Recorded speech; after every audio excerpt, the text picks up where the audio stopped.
नमस्कार। इंडिया महागठबंधन के नेताओं की नुक्कड़ सभा का जादू चलता हुआ आम जनता में देखा जा रहा है। नुक्कड़ सभा सारनी क्षेत्र में जगह जगह देखी जा रही है। करीब रात 8 बजे तक नुक्कड़ सभा चलती रही, जिसमें बीजेपी सरकार के भ्रष्टाचार को खूब कोसा गया।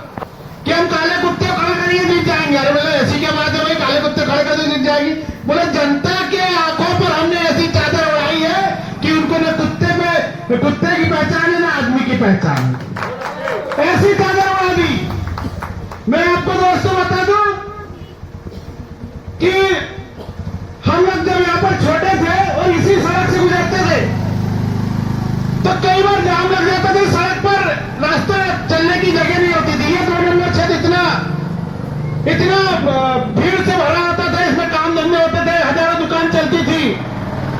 आते थे लड़कियों के लड़कों के रिश्ते आते थे कि सारनी में लड़की देना है हमको। क्यों देना? क्योंकि वहां पर भैया काम धाम रोजगार है, WCL है। उनका बेटा नहीं भी करेगा ना तो बोले बाप पाल लेता है, तो लड़की भी दे देते थे। आज 40 साल की उम्र हो गई है ताहिर भाई, लोगों को लड़कियां नहीं मिलती क्योंकि काम ही नहीं, सारनी में रोजगार ही नहीं है। इस चीज को समझिए, हमारे क्षेत्र का क्या विकास हो रहा है इस हिसाब से समझ लीजिए। सड़क बना लेने से इसको रोजगार नहीं बोलते हैं। मैं आपको बार बार बोलना चाहता हूं कि हमारे पीछे बच्चे को हमारी जिंदगी तो कट गई, हम लोग भी जैसे तैसे काट लेंगे, लेकिन जिस बच्चे को आप बड़े से बड़े स्कूल में लाखों रुपए की फीस देके पढ़ा रहे ना, उनको नौकरी नहीं मिलेगी, उनको रोजगार नहीं मिलेगा, वो बेरोजगारी घूमेंगे। हमारे क्षेत्र का आधे से ज्यादा युवा आज प्रीतमपुर में जाकर 12-12, 14-14 घंटा ड्यूटी कर रहा है, काम कर रहा है, जब उसको जाके 10 से 12 हजार रुपए मिल रहा है। लेकिन समझने को खाली नहीं, क्योंकि हमने तो चादर ओढ़ रखी है, हमने तो हिंदू मुस्लिम करना है, हमें तो झंडा लेके घूमना है। मैंने बोला मेरे दोस्तों, कुछ ऐसा करो, कुछ ऐसी बातें करो, ऐसी बातें सांसद से पूछना है इस बार कि भाई मैं तुमको वोट क्यों दूं, तुमने क्या किया इस 5 साल में? एक काम बता दे 5 साल में कि तुमने जो किया होगा। 5 साल में एक रोड बनती वो उखड़ जाती, फिर उसी को रोड में उखड़ी, फिर उसमें और डामर डाला, उसमें भ्रष्टाचार है, उसमें फायदा किसका? भाजपा नेताओं का। भाजपा नेता बहुत बड़े बड़े ठेकेदार है। अगर किसी और अदर व्यक्ति ने ठेकेदारी करने की सोच ली तो उस बेचारे को पैसा ही नहीं मिलेगा, उसका बिल 2 साल रोक देंगे, उनको बिल ही नहीं मिलेगा, तो मजबूरी दूसरा आदमी ठेकेदारी लाइन में भी नहीं जाता। क्या करेगा? भाजपा नेताओं की इतनी चल रही कि दूसरे लोगों को ठेकेदारी तक नहीं करने देते। आप इतिहास उठा के देख लो, सारनी क्षेत्र का WCL में जो ठेकेदारी कर रहा है वही ठेकेदारी कर रहा है, नगर पालिका में जो बड़ी ठेकेदारी कर रहा है वही कर रहा है।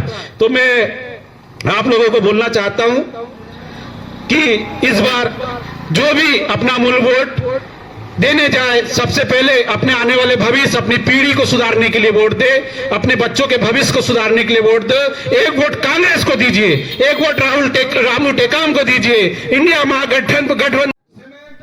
महागठबंधन को लेकर सभी नेता बीजेपी पर भड़के, मगर देखने में यह आया कि सारी बीजेपी की नीतियों को धराशायी करते हुए नुक्कड़ सभा निकाली गई। कई वरिष्ठ नेता इस नुक्कड़ सभा में बैठे देखे गए, जैसे कि अध्यक्ष किशोर चौहान, मोहम्मद ताहिर, पार्षद जावलकर मासाब, लोकसभा प्रमुख अजय सोनी के साथ नेता प्रतिपक्ष पिंटिस नागले मौजूद रहे एवं अन्य नेतागण भी मौजूद देखे गए।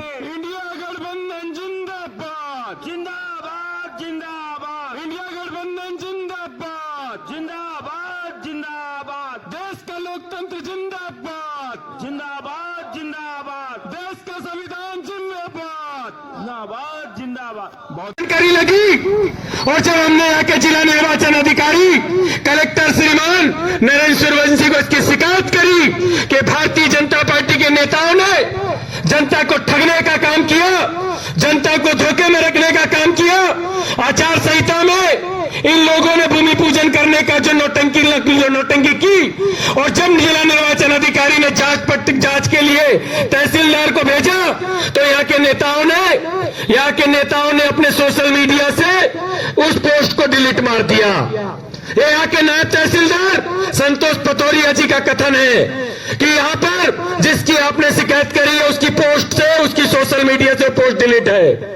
मैं आपको बता देना चाहता हूं, ये वो भारतीय जनता पार्टी के नेता हैं जिन्होंने 1947 के पहले गोरों की मुखबरी करी थी, गुलाम भारत की मुखबरी करी थी।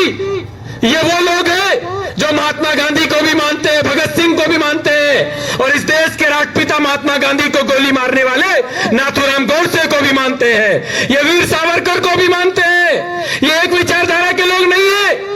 इस देश का जो प्रधानमंत्री है चौथी पास राजा है।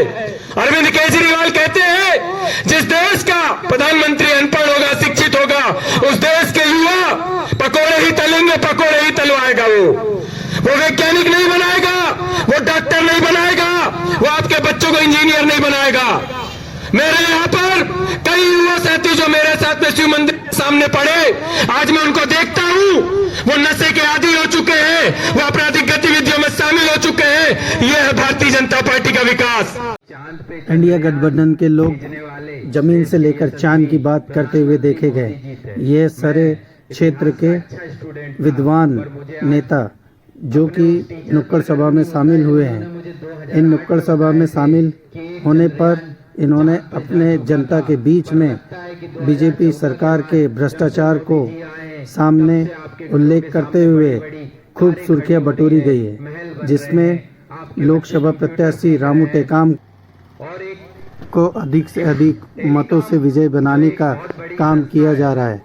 ऐसी ही नुक्कड़ सभा चलती रहेगी तो कांग्रेस की तरफ रुझान रहेगा। मनोज पवार, पत्रकार, सारनी से।